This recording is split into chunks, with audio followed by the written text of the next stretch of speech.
Sí, muchas gracias, señora presidenta. Un saludo para mis compañeros legisladores, al pueblo ecuatoriano, a los medios de comunicación.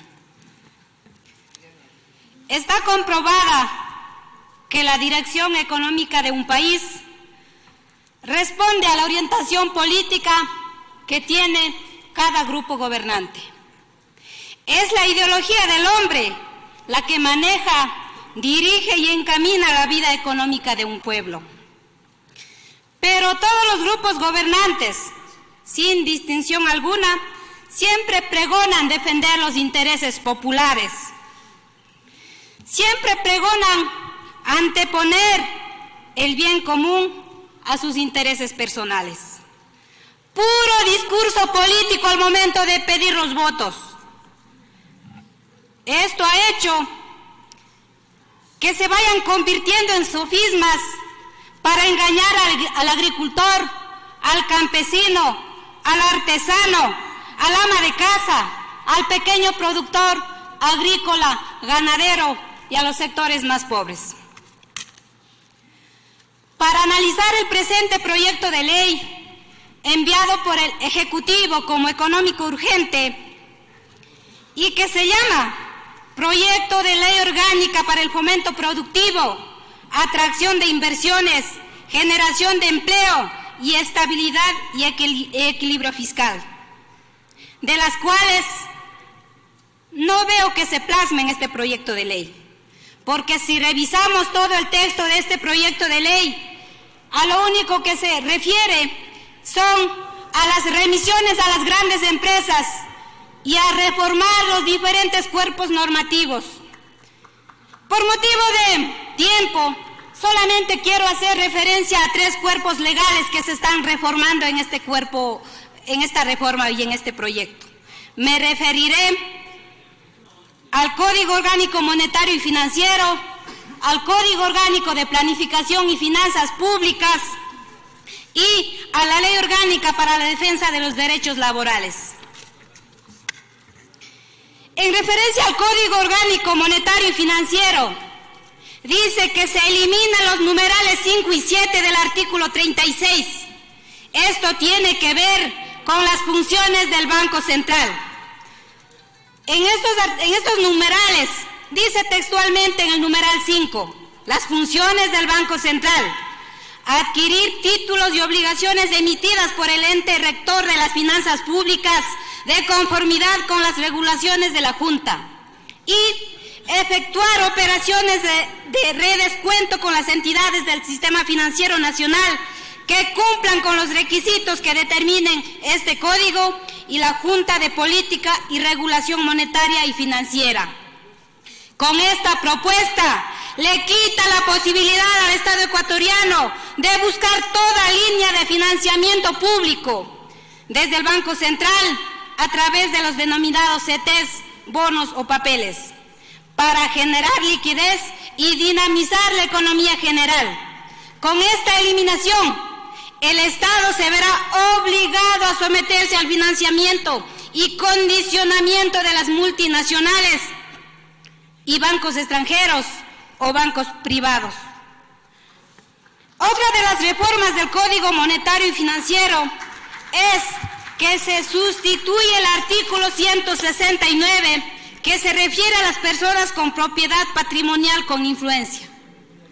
Al eliminar esta condición para ser considerada como una persona con influencia, dan paso para que estas personas puedan formar parte de la Junta Monetaria o en los entes de control como las superintendencias de bancos y la economía popular.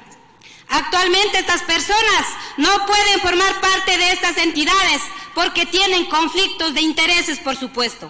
Es decir, con esta sustitución regresamos a que los grupos económicos y la banca controlen a los entes generadores de política y de control. En cuanto al Código Orgánico de Planificación y Finanzas Públicas, el artículo 124 sobre la estabilidad fiscal, regla fiscal y límite de endeudamiento.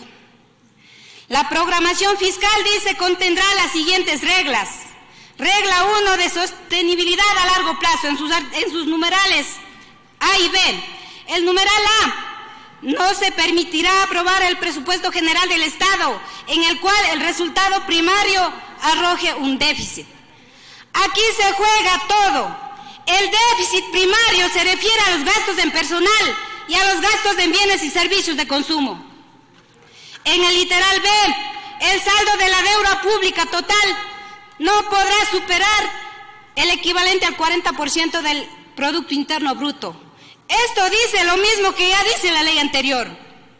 Sin embargo, a continuación de estos artículos, en los siguientes párrafos menciona, dice: en caso de que se incumplan estas reglas, es decir, si tiene déficit fiscal primario, el ente rector de las finanzas públicas estará obligado a aplicar lo siguiente: el plan de estabilización fiscal y convergencia hacia el límite de endeudamiento. Aquí está la trampa, compañeros. 1. ¿Qué dice en cuanto a la estabilización fiscal? Dice: disminuir el gasto primario cada año hasta alcanzar el equilibrio fiscal en el plazo máximo de 3 años. Es decir, se refiere a un plan de austeridad. Aquí está el ajuste. Recordemos que la brecha bordea los 4.000 millones de dólares. A este periodo se denominará el de estabilización fiscal. Y continúa el texto. Dice: en este periodo no se regirá el límite de endeudamiento público del 40%. No se regirá el límite de endeudamiento público del 40% del Producto Interno Bruto en estos 3 años de estabilización fiscal y económica. Esta es la mayor hipocresía que puede haber en una política económica. Por un lado te dicen que la deuda no puede superar el 40%. Por otro lado te dicen que en estos 3 años de estabilización fiscal no se regirá el límite de endeudamiento. En cuanto a la convergencia hacia el límite de endeudamiento, dice: luego del periodo de estabilización fiscal, el ente rector de las finanzas públicas aplicará un plan de fortalecimiento y sostenibilidad fiscal dirigido a la relación entre el saldo de la deuda pública total y el Producto Interno Bruto, en cada planificación cuatrianual hasta el límite establecido en este artículo. Esto significa aplicar las medidas de ajuste al puro estilo neoliberal. Significa votar a los trabajadores de las instituciones públicas. Significa dejar de atender las necesidades sociales en educación, en salud, entre otros. En referencia a la Ley Orgánica para la Defensa de los Derechos Laborales, específicamente el artículo 38 de la propuesta dice: artículo 1, que se elimine el referido artículo. La eliminación de este artículo, de esta norma, es un retroceso a los avances alcanzados en cuanto a la ejecución coactiva. Los acreedores incumplidos se beneficiarán con esta propuesta. Incluso se elimina la posibilidad de cobro a los herederos o el embargo y el remate de otros bienes que honrarían dichas deudas. En consecuencia, el Estado, a través de sus instituciones que ejercen acción coactiva, se quedaría sin mecanismos adecuados para evitar, entre otros casos, el abuso en contra de los trabajadores, que regularmente se encuentran en desventaja frente a sus empleadores incumplidos. La supresión de este artículo 1 de la ley trae como consecuencia la imposibilidad de ejercer acciones legales necesarias para garantizar el incumplimiento de las sentencias establecidas por el juez de trabajo cuando se trata de conflictos individuales o por la autoridad administrativa cuando se trata de conflictos colectivos.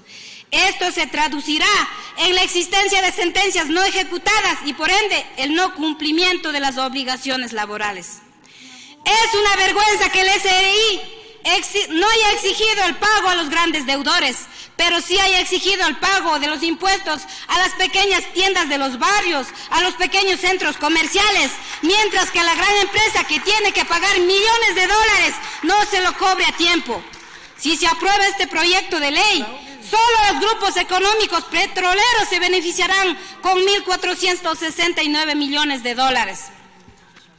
El resto de texto del proyecto de ley, como el caso del RICE... Terminó su tiempo, asambleísta. Un minuto, señora presidenta, por favor. De la remisión de las deudas por matriculación de infracciones de tránsito, entre otros, considero que son pequeños adornos distractores en esta implementación de un plan de ajuste neoliberal. Los grandes ausentes son los emprendimientos, los campesinos que sostienen la soberanía alimentaria del país, los artesanos, entre otros sectores populares. Taitakuna mamakuna, kay hatun pushak lenin kamachita kachashkamanta mana wakcha runakunata yanapan. Ashtawankari hatun kullki chariu kan, chaymanta kay kamachika anchuchinami kan. Muchas gracias, señora presidenta.